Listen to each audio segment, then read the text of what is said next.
जय सियाराम जय मुरलीधर मित्रों। आ विडियोનો उद्देश्य कोई समाज के कोई समुदाय ने लागड़ी पहोंचाडવાનો एनी लागड़ी दुभाय एवो कोई उद्देश्य नहीं। मात्र ने मात्र जे वास्तविकता छे ने जे पुरावो छे ए आपनी समक्ष रजू करूँ छूँ। भगवान श्री कृष्ण कोण हता અને કઈ જ્ઞાતિમાં હતા, કયા વંશમાં હતા, એ બધું આમાં પુરાવામાં છે। આમાં જેટલા પણ પુરાવો છે એ આપણા સનાતન ધર્મના જે મુખ્ય પુરાવો જે ગ્રંથો અને જે પુરાણો છે જે વેદ છે એના આધારે છે, બીજા કોઈમાં નથી। જે 10મી 12મી સદીમાં કોઈ ભક્તોએ કીધા હોય એવા કોઈ પુરાવા છે પણ એ બીજા છે। આમાં ખાલી માત્ર ને માત્ર વેદો પુરાણો અને ગ્રંથોમાંથી જ લીધેલા પુરાવા છે। તો એક પછી એક પુરાવા તમે જોતા જાજો ને હું બોલતો પણ જઈશ। હરિવંશ પુરાણના વિષ્ણુ પર્વના અધ્યાય 11માં શ્રી કૃષ્ણ કહે છે કે અમે ગોપમાં અવતાર લીધો છે। ભાગવત પુરાણના 10મ સ્કંદનો અધ્યાય 18માં લખ્યું છે કે કૃષ્ણ અને બલરામ ગોપ જાતિમાં જન્મ લઈ ચૂક્યા છે। હરિવંશ પુરાણના હરિવંશ પર્વના 55મા અધ્યાયમાં વાસુદેવજીને ગોપ યોનિના કીધા છે। વાસુદેવજીને હરિવંશ પુરાણના ભવિષ્ય પર્વમાં 92મા અધ્યાયમાં વાસુદેવને ગોપ કીધા છે। વિષ્ણુ પુરાણના અધ્યાય 15માં વાસુદેવને ગોપ પુત્ર કીધું છે।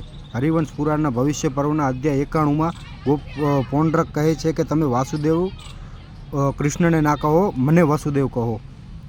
યદુશ્રેષ્ઠ ગોપ એને ના કે મને કહો, એ રીતનું પૌંડ્રક કહે છે। મહાભારત ખંડના ભગવત શ્રી કૃષ્ણ કહે છે નારાયણની સેના 10 કરોડ ગોપોની સેના છે। ગર્ગ સંહિતાના બળભદ્ર ખંડમાં બળભદ્રના અધ્યાય 2માં બળદેવજી દેવતાઓને કહે છે કે અમે યદુકુળમાં જન્મ લીધો છે। દેવી ભાગવત પુરાણના સહસ્ત્ર નામમાં માં ગાયત્રીને યદુવંશના માં પ્રગટેલા કીધા છે। ગાયત્રી મહામંત્રના અધ્યાય 2માં ગાયત્રી માતાને યાદવી કહ્યું છે। પદ્મ પુરાણના સૃષ્ટિખંડના અધ્યાય 16માં ગાયત્રી માતાને આભીર કન્યા લખ્યું છે।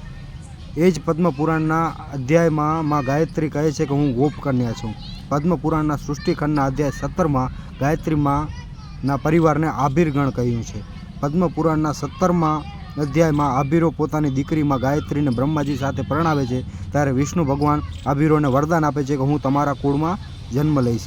હરિવંશ પુરાણમાં નંદગોપને ક્ષત્રિય કીધું છે। વાયુ પુરાણના અધ્યાય 9માં નંદગોપના પુત્ર યોગમાયાને યાદવી કીધું છે। શ્રીમદ ભગવત પુરાણના અધ્યાય 14માં નંદ અને સુનંદને યદુવંશી કીધા છે। હરિવંશ પુરાણના વિષ્ણુ પર્વમાં નંદગોપના પુત્રી યોગમાયાને પણ ક્ષત્રિય કીધા છે। આટલા પુરાવા છે, હજી ઘણા બધા છે જે બીજા અલગ અલગ ગ્રંથોમાં છે, પણ વિડીયો ઘણો લાંબો થઈ જાય એટલા માટે માત્ર ને માત્ર 10-12 પુરાવા લીધા છે આપણે। હજી પુરાવા જેટલા પણ આવશે એટલા આપણે નાખશું આગળના વિડીયોમાં। અને આ વિડીયો એ લોકો સુધી જરૂર પહોંચાડજો। અને આ વિડીયોની કોઈ ધર્મ, કોઈ સમુદાય કે કોઈ જાતિને ઠેસ પહોંચાડવો નથી, માત્ર ને માત્ર જે વાસ્તવિકતા છે એને સામે લાવવાનો છે।